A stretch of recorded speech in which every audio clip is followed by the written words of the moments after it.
Quý vị đang theo dõi chương trình Thế giới hôm nay vào khung giờ quen thuộc từ thứ Hai đến thứ Bảy hàng tuần. Chương trình ngày hôm nay sẽ có các tin tức đáng chú ý sau. Tiếp tục diễn biến xung đột ở Đông Âu, không chỉ tiền tuyến, căng thẳng đang ngày càng leo thang tại các khu vực biên giới của Nga và Ukraine.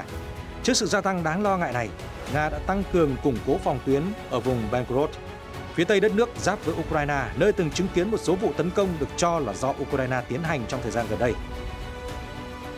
Thêm một quốc gia EU là Croatia từ chối tham gia chương trình huấn luyện lực lượng Ukraine của khối vì cho rằng điều này là vi hiến. Cùng lúc đó, cơ quan tình báo trung ương của Mỹ CIA tiết lộ kế hoạch chiêu mộ những nhân vật đối lập chính quyền Moscow. Mặt trận năng lượng giữa Nga và phương Tây có diễn biến đáng chú ý mới. Nga dọa tiếp tục cắt giảm nguồn cung khí đốt cho châu Âu vì phát hiện Ukraine rút ruột khí đốt trung chuyển sang Moldova. Ngay lập tức Ukraine bác bỏ cáo buộc và tố ngược Moscow lại dùng khí đốt làm công cụ gây áp lực lên châu Âu. Song song với đó, Tổng thống Ukraine Volodymyr Zelensky cáo buộc Nga cố biến mùa đông giá rét thành vũ khí hủy diệt hàng loạt trong bài phát biểu trực tuyến tại cuộc họp của Hiệp hội các thị trường Pháp. Đáng chú ý, G7 sắp áp giá trần đối với dầu Nga, mức giá này sẽ được công bố trong vài ngày tới. Một số tin tức đáng chú ý khác, châu Âu phản ứng mạnh mẽ trước đạo luật giảm lạm phát của Washington. Mỹ ủng hộ chiến dịch quân sự của Thổ Nhĩ Kỳ tại Syria.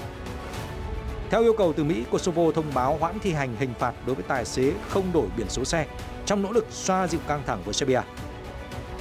Tổng thống Nga và người đồng cấp Cuba tham dự khánh thành đài tưởng niệm nhà lãnh tụ Fidel Castro. Ở Anh, vua Charles đệ Tam tiếp đón Tổng thống Nam Phi và giới thiệu bộ sưu tập nghệ thuật hoàng gia với nhà lãnh đạo này. Theo Bloomberg, chỉ trong năm nay, khối tài sản của tỷ phú Elon Musk đã bốc hơi 100 tỷ đô la Mỹ. Mỗi ngày một câu chuyện, hôm nay hãy cùng tìm hiểu những thách thức mà nghề nuôi ong ở Gaza đang đối mặt vì biến đổi khí hậu. Nội dung chi tiết sẽ được gửi đến quý vị ngay sau đây.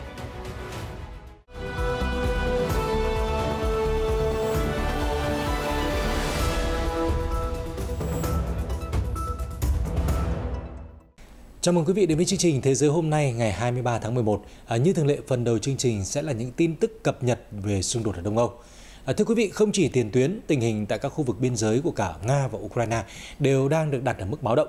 Để đối phó với sự gia tăng căng thẳng này, Nga mới đây đã tiến hành xây dựng một tuyến phòng thủ mới ở khu vực biên giới giữa Ukraine và vùng Belgorod, phía tây đất nước. Thông tin vừa được trang RT đăng tải. Phát biểu trong cuộc họp báo hôm 22 tháng 11, Thống đốc vùng Belgorod, ông Vyacheslav Gladkov cho biết, kế hoạch củng cố biên giới với Ukraine đang được tiến hành trên quy mô lớn. Kể từ tháng 4, chúng tôi đã tích cực triển khai công việc này trong khuôn khổ quyền hạn của mình. Vị quan chức từ chối cung cấp thông tin chi tiết do lo ngại tuyên bố của ông sẽ bị đối phương nghe ngóng. Vùng Belgorod là tuyến đầu bảo vệ nước Nga và sẽ luôn như vậy, ông Gladkov nhấn mạnh. Sau khi Nga triển khai chiến dịch quân sự đặc biệt ở Ukraine hồi cuối tháng 2, lực lượng Ukraine nhiều lần bị tố dùng pháo và máy bay không người lái tấn công các mục tiêu dân sự và quân sự ở vùng Belgorod. Tháng trước, Tổng thống Nga Vladimir Putin đã ban hành cảnh báo mức hành động trung bình ở một số vùng phía tây đất nước. Điều này cho phép giới chức địa phương có thêm quyền hạn để đảm bảo an ninh và phản ứng nhanh chóng với bất kỳ trường hợp khẩn cấp nào. Trong khi đó, ở thành phố Kherson, Ukraine, chính quyền địa phương đã bắt đầu kế hoạch thay thế những bảng quảng cáo nội dung tuyên truyền của Nga để lại trước đó. Động thái diễn ra sau hơn một tuần lực lượng Ukraine lấy lại quyền kiểm soát nơi này. Vùng Kherson nằm dưới quyền kiểm soát của Nga trong gần 9 tháng qua và được Moscow tuyên bố sáp nhập vào Liên bang Nga. Mặc dù quân đội Nga đã rút về hữu ngạn sông Dnipro, nhưng trên các tuyến đường phố của thành phố Kherson vẫn còn những bảng hiệu và áp phích tuyên truyền cho chiến dịch quân sự đặc biệt của Nga. Nội dung giải thích những lợi ích khi người dân nhập quốc tịch Nga, kêu gọi đăng ký vào hệ thống lương hưu của Nga hay bỏ phiếu đồng thuận sáp nhập vào chính quyền của Tổng thống Vladimir Putin. Theo Antonina Dobozhenska, người làm việc cho bộ phận truyền thông của Ukraine tại Kherson, các bảng quảng cáo về Nga sẽ được thay thế bằng áp phích quảng cáo của lực lượng vũ trang quân đội Ukraine với các khẩu hiệu Kherson, thành phố anh hùng, hỡi đồng bào, các bạn đã được tự do. Ngay sau khi quân đội Ukraine tiến vào Kherson, những áp phích này đã được in và giao cho chúng tôi. Chúng tôi được yêu cầu thuê đội ngũ thi công thay thế các bảng quảng cáo Nga càng nhanh càng tốt. Hiện chính quyền Ukraine đang khẩn trương tăng cường sự hiện diện ở thành phố tiền tuyến này. Trước đó, Tổng thống Ukraine Volodymyr Zelensky đã trao tặng Kherson danh hiệu thành phố anh hùng vào ngày 6 tháng 3 sau khi bị quân đội Nga kiểm soát.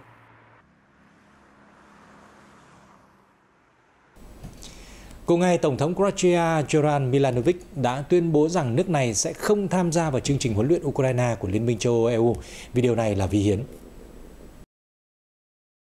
Bộ trưởng Quốc phòng Croatia ông Mario Banožić đã đệ trình Tổng thống Milanovic một dự thảo về việc Croatia tham gia phái bộ hỗ trợ quân sự cho Ukraine ở Liên minh châu Âu, trong đó nước này sẽ huấn luyện khoảng 15.000 binh sĩ Ukraine trên lãnh thổ của mình. Tuy nhiên, Tổng thống Milanovic đã bác bỏ đề xuất. Ông lưu ý theo hiến pháp Croatia, Bộ trưởng Banožić không có quyền đưa ra một đề xuất như vậy. Quân đội Ukraine cũng không được phép đặt chân lên lãnh thổ Croatia, vì Kiev không phải là thành viên của bất kỳ liên minh nào mà Zagreb tham gia. Trước đây, Tổng thống Croatia cũng từng công khai chỉ trích các biện pháp trừng phạt Nga của EU vì cho rằng nó không hiệu quả và phản tác dụng, gây tổn hại cho khối. Phái bộ hỗ trợ quân sự cho Ukraine của Liên minh châu Âu được thành lập vào ngày 17 tháng 10 nhằm thực hiện nhiệm vụ huấn luyện binh sĩ Ukraine trên lãnh thổ của các quốc gia thành viên EU.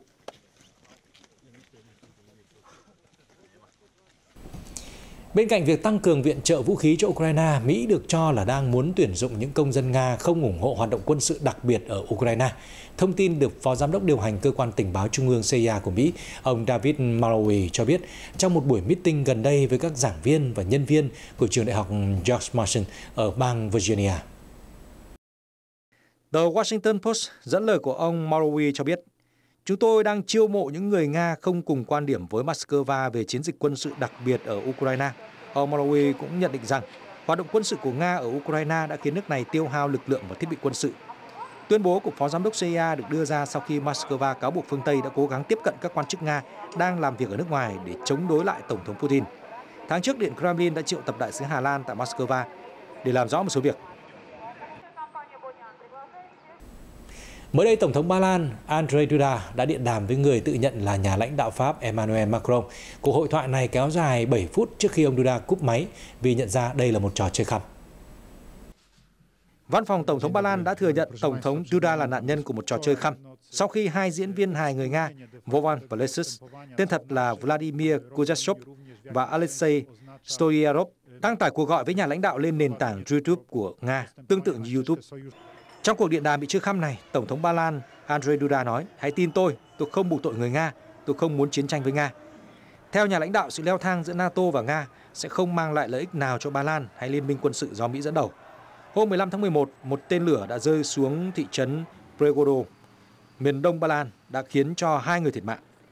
Các quan chức Ba Lan, Mỹ và EU sau đó nhanh chóng nói rằng đó là tên lửa phòng không của Ukraine, trong khi phía Kiev đổ lỗi cho Moscow. Hai diễn viên Vovas và Lesus trước đây từng được biết đến với trò chơi khăm Thủ tướng Canada Justin Trudeau, Tổng thống Thổ Nhĩ Kỳ Recep Tayyip Erdogan, cựu Tổng thống Mỹ George Bush, Ngoại trưởng Ukraine Dmitry Kuleba và nhiều nhân vật cấp cao khác. Trong bối cảnh những màn giao tranh trên chiến trường Ukraine vẫn còn khốc liệt, cuộc chiến năng lượng giữa Nga và phương Tây vừa chứng kiến những diễn biến đáng chú ý mới. Vào ngày 22 tháng 11, tập đoàn năng lượng khổng lồ của Nga là Gazprom đã dọa sẽ tiếp tục cắt giảm nguồn cung khí đốt đến châu Âu vì cho rằng Ukraine đã bòn rút hơn 50 triệu mét khối khí đốt từ dòng khí đốt trung chuyển qua nước này tới Moldova. Thông tin được trang RT đăng tải. Tuyên bố của Gazprom nêu rõ khối lượng khí đốt do Gazprom cung cấp tới trạm bơm Sucha để trung chuyển sang Moldova qua lãnh thổ Ukraine cao hơn nhiều so với khối lượng khí đốt được chuyển tới biên giới của Ukraine với Moldova. Theo Gazprom, Moldova đã thanh toán một phần nguồn cung khí đốt trong tháng 11 và đầu tuần này. Nhưng Ukraine đã giữ lại 52,5 triệu mét khối khí đốt dành cho Moldova trên lãnh thổ nước này. Tập đoàn năng lượng Nga cảnh báo họ sẽ cắt giảm nguồn cung khí đốt cho trạm bơm Sucha nếu tình trạng trên còn tiếp diễn. Moldova, một trong những quốc gia nghèo nhất châu Âu, phụ thuộc vào năng lượng Nga, giống như các nước khác ở lục địa già, Moldova cũng không thoát khỏi cuộc khủng hoảng năng lượng nghiêm trọng.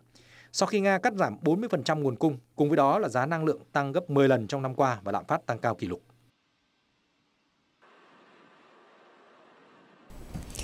Trước những cáo buộc của Gazprom, phía Ukraine ngay lập tức bác bỏ và cho rằng Moscow đang bóp méo sự thật, đồng thời khẳng định toàn bộ khí đốt của Nga mà nước này tiếp nhận đã được chuyển đến Moldova.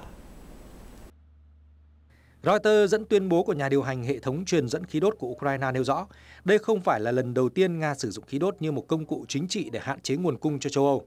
Tập đoàn năng lượng quốc doanh của Ukraine là Naftogaz cũng bình luận về vụ việc trên Twitter rằng Gazprom cáo buộc Ukraine ăn cắp khí đốt. Nói chung, điều này không đúng sự thật.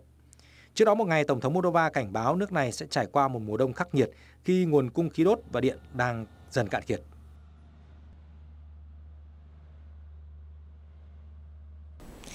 Cùng ngày, Tổng thống Ukraine Volodymyr Zelensky đã cáo buộc Nga muốn biến giá rét thành vũ khí hủy diệt hàng loạt trong bối cảnh nước này đang đối mặt với tình trạng thiếu điện, khí đốt và nước sinh hoạt trong mùa đông lạnh giá năm nay, sau khi quân đội Nga thực hiện hàng loạt các cuộc tấn công, phá hủy phần lớn cơ sở năng lượng trên khắp Ukraine. Trước tình thế đó, thì nhà lãnh đạo đã lên tiếng kêu gọi các quan chức của nước Pháp đồng minh hỗ trợ Ukraine vượt qua mùa đông năm nay. Trong một video phát biểu gửi đến cuộc họp của Hiệp hội các thị trưởng Pháp, ông Zelensky đã khẳng định rằng Moscow đang muốn tận dụng mùa đông để giành lại ưu thế trên chiến trường Đông Âu. Theo ông Zelensky, để sống sót qua mùa đông và ngăn chặn những đợt tiến công của Nga, Ukraine cần rất nhiều sự hỗ trợ như máy phát điện và thiết bị cho lính cứu hỏa, nhân viên cứu hộ và bác sĩ. Nhà lãnh đạo Ukraine đã kêu gọi các thị trưởng ở Pháp hãy hành động cụ thể để hỗ trợ người dân Ukraine vượt qua mùa đông năm nay. Chủ tịch Hiệp hội các thị trưởng Pháp, ông David Lisnard, đã mời phái đoàn Ukraine và Tổng thống Zelensky tham dự cuộc họp lần này để bày tỏ sự ngưỡng mộ cũng như sự ủng hộ của Hiệp hội dành cho Ukraine. Ông Lisnard cũng đã từng đến thăm thủ đô Kiev chỉ vài tuần sau khi Nga tiến hành hoạt động quân sự đặc biệt trên lãnh thổ Ukraine hồi cuối tháng 2. Dẫn lời một quan chức cấp cao của Bộ Tài chính Mỹ, Reuters cho biết là phương Tây sẽ công bố mức giá trần đối với dầu của Nga trong vài ngày tới và mức giá này có thể thay đổi nhiều lần trong năm thay vì hàng tháng. Theo Reuters, G7, nhóm 7 quốc gia có nền kinh tế lớn nhất thế giới gồm Mỹ, Pháp, Đức, Italia, Nhật Bản, Anh và Canada, cùng EU và Australia, dự kiến sẽ áp dụng mức giá trần lên dầu mỏ của Nga được vận chuyển bằng đường biển kể từ ngày 5 tháng 12, như một phần của các lệnh trừng phạt nhằm vào Moscow liên quan đến cuộc xung đột ở Ukraine. Mục đích là nhằm hạn chế doanh thu từ dầu mỏ của Nga, nhưng vẫn duy trì dòng chảy dầu mỏ trên toàn cầu, ngăn giá mặt hàng này tăng đột biến. Theo nguồn tin thân cận, mức giá trần đối với dầu Nga sẽ được chính thức đưa ra sau cuộc họp với các bộ trưởng EU vào ngày 23 hoặc 24 tháng 11. Trong các tuyên bố trước đây, Nga cảnh báo việc áp giá trần của phương Tây sẽ phản tác dụng, đồng thời cho biết sẽ cắt giảm sản lượng và ngừng cung cấp dầu cho những quốc gia áp dụng giá trần. Cuộc xung đột Nga-Ukraine nổ ra hồi cuối tháng 2 đã khiến giá năng lượng tăng vọt, giúp Nga thu lại một nguồn lợi nhuận khổng lồ thông qua giảm thiểu các tác động của biện pháp trừng phạt mà phương Tây áp đặt. Tiếp tục chương trình là những tin tức quốc tế đáng chú ý khác. Thưa quý vị, trong cuộc thảo luận giải quyết các vấn đề kinh tế diễn ra ngày 22 tháng 11, hai bộ trưởng tài chính của Pháp và Đức đều cho rằng châu Âu cần phải phản ứng quyết liệt trước việc chính quyền Washington can thiệp hỗ trợ một số ngành công nghiệp của Mỹ, vì điều này có thể gây bất lợi đến nền kinh tế của EU. Theo Reuters, các chính phủ châu Âu đang lo ngại rằng đạo luật giảm lạm phát mà Tổng thống Joe Biden ký ban hành hồi tháng 8 có thể khiến các công ty của châu Âu gặp bất lợi, vì đạo luật sẽ giúp hàng hóa của Mỹ được giảm thuế, từ đó tăng sức cạnh tranh với những sản phẩm đến từ các quốc gia EU. Bộ trưởng Tài chính Pháp ông Bruno Le Maire cho rằng Liên minh châu Âu cần phải hành động để ưu tiên bảo vệ lợi ích của khối nhằm đáp trả lại đạo luật giảm lạm phát của Mỹ. Sau cuộc hội đàm với người đồng cấp Đức, ông Le Maire cho biết Paris và Berlin muốn đẩy nhanh quá trình mua khí đốt chung để có thể giảm giá năng lượng cho người dân. Ông Maire lưu ý rằng châu Âu phải nhanh chóng thực hiện các dự án công nghiệp để cạnh tranh với Mỹ và Trung Quốc. Liên quan đến điểm nóng tại khu vực Trung Đông hiện nay, ngày 22 tháng 11, Nhà Trắng đã lên tiếng ủng hộ chiến dịch quân sự của Thổ Nhĩ Kỳ tại Syria, khi cho rằng chính quyền Ankara có quyền tự vệ trước việc nhóm dân quân người Kurd ở Syria tấn công vào các trạm kiểm soát biên giới của Thổ Nhĩ Kỳ. Phát ngôn viên của Hội đồng An ninh Quốc gia ông John Kirby nói với phóng viên rằng nếu Thổ Nhĩ Kỳ tiếp tục hứng chịu mối đe dọa tấn công từ lực lượng dân quân người Kurd ở biên giới phía Nam, thì quốc gia này hoàn toàn có thể có quyền dùng chiến dịch quân sự để bảo vệ đất nước và công dân của mình. Tuy nhiên, ông Kirby cũng lưu ý rằng các hoạt động quân sự ở biên giới của Ankara có thể gây khó khăn cho sự hợp tác giữa Mỹ và lực lượng dân chủ Syria trong cuộc chiến chống lại nhà nước Hồi giáo tự xưng IS. Vì lực lượng dân chủ Syria được Mỹ hậu thuẫn đang kiểm soát vùng Đông Bắc Syria, và phần lớn chiến binh của lực lượng này lại được tạo thành từ cộng đồng người Kurd đang có những bất đồng với Thổ Nhĩ Kỳ. Ngày 21 tháng 11, quân đội Thổ Nhĩ Kỳ đã tiến hành một cuộc không kích và pháo binh vào miền Bắc Syria và Iraq sau khi cáo buộc người Kurd đánh bom trên đại lộ Istiklal ở Istanbul, khiến 6 người thiệt mạng và 81 người bị thương.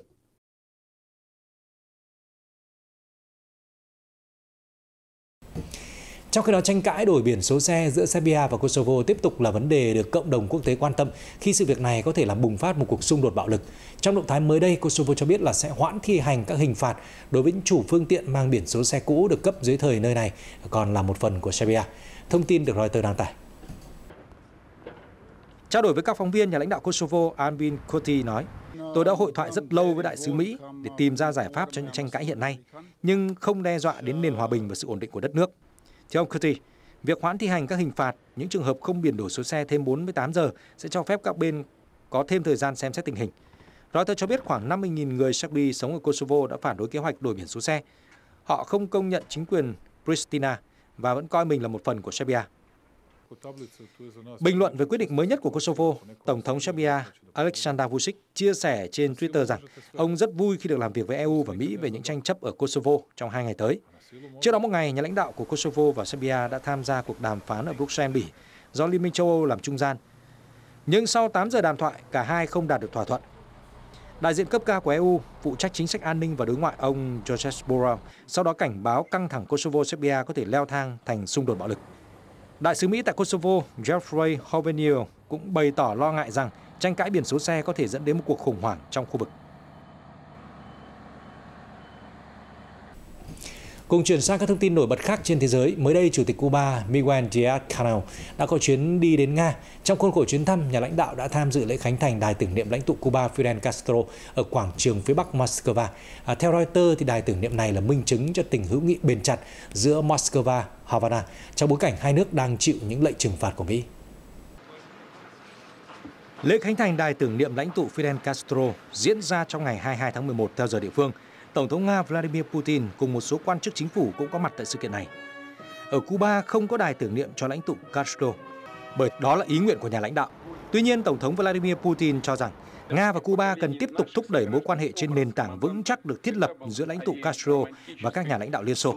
Theo Reuters, Nga, quốc gia đang bị phương Tây áp đặt hàng loạt biện pháp trừng phạt do cuộc xung đột ở Ukraine, đang tìm cách tăng cường hợp tác chính trị và kinh tế đối với các quốc gia chịu ảnh hưởng quyền bá chủ của Mỹ.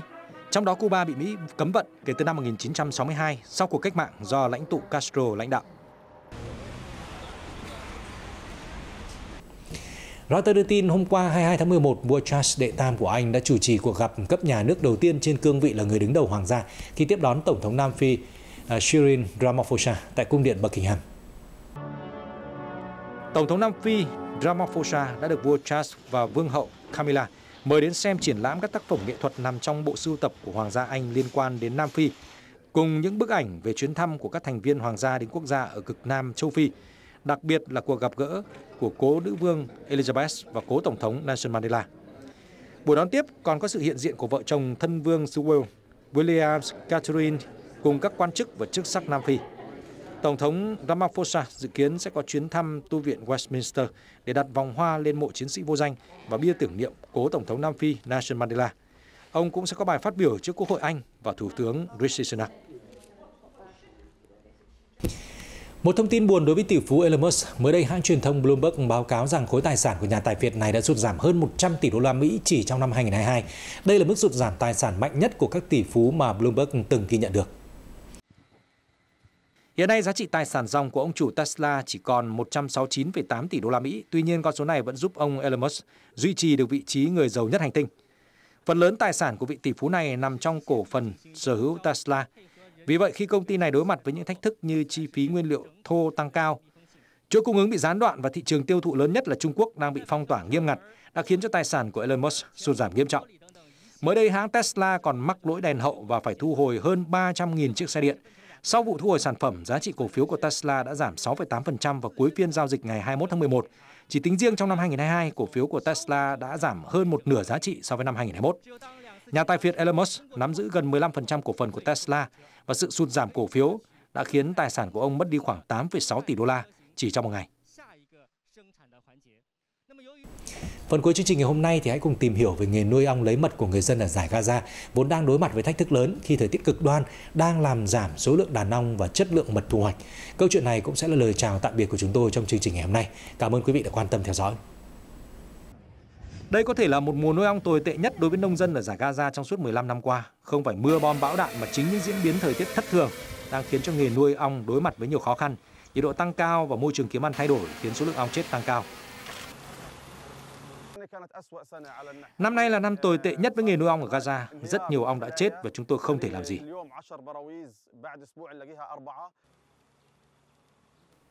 Adham al-Basioni, quan chức thuộc Bộ Nông nghiệp cho biết trong những năm gần đây, số lượng tổ ong trong khu vực đã giảm một nửa, khiến sản lượng mật từ 400 tấn cách đây vài năm, giờ chỉ còn chưa đến 180 tấn.